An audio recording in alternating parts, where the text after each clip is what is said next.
Today I'm going to talk about gear reductions. Again, this is kind of 3 videos in a row if you're looking in chronological order on our website about gear reductions. This is portal reductions versus internal transmission reductions. Before we get started, best belt on the planet. Check them out in stock today at Hunterworks. This is July of 23. Finally got a decent number of belts in stock. Also check out our other YouTube channel, Hunterworks Outdoors. Please subscribe, like, give us some watch hours. Trying to monetize that site for a future project. Let's check it out. All right, so portals versus internal transmission reductions. All right, the pro for portals is, and there's a 19 crew backcountry Ranger right behind the camera. It has 34s on it. It has 4-inch portals with a 30% reduction. It is a duck hunting rig that never runs high speed, just short burst here to there. But what did it need? I needed a lift to get it up out of the water, and I wanted to maintain axle angles, and I needed the reduction for the tire size, plus the weight of the vehicle, plus all the stuff that we'd put in there. So portals for me on this Ranger was a perfect choice, you know, because in my opinion, the gearboxes on them are too small to be running high speed at sustained high speeds for very long periods of time. There's not enough oil in there, they get hot. In my opinion, big quotation opinion, it's a slower movers, technical riders type setup.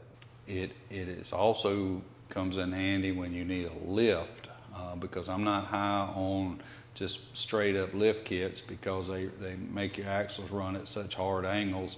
As I've said for years and years, they make axles run at angles that they were meant to visit, not live at. Okay, so that's another pro for portals is like I said, is gear reduction, height, and keep those angles right.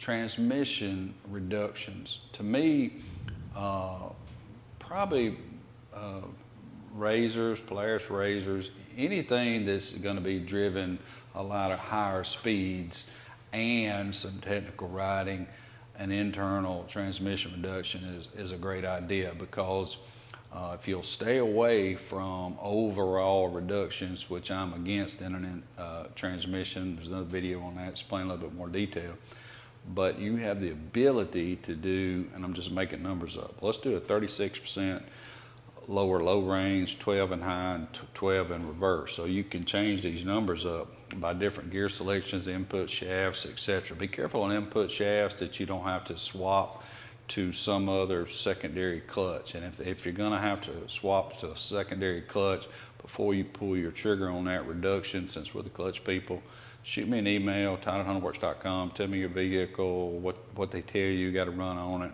and I'll give you some advice on that. But be careful about any kind of reductions you have to change, you know, from a 16 and newer to a 15 and 14 secondary, whatever. Careful of that. But again, gear reductions in the transmission are really nice because you have that custom ability to it. Like I said, lower lows, a little bit lower and high in reverse. Other than that, I would say too that transmission is probably a little easier to do, believe it or not. This Ranger took me, of course I didn't work on it every day and I wasn't in no hurry, but with all the hay arm stuff that I had to do with the portals and the steering, it took me 3 months to get done. And it doesn't take 3 months, but it took me 3 months.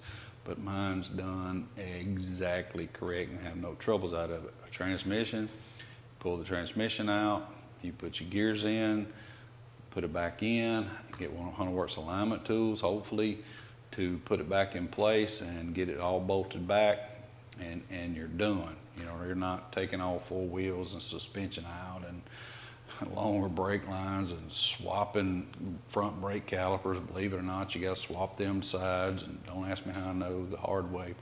So once again, just pick your gear reduction, whether it be portals or the trannies, based off your need, and don't try to make one do something that's really not designed to do.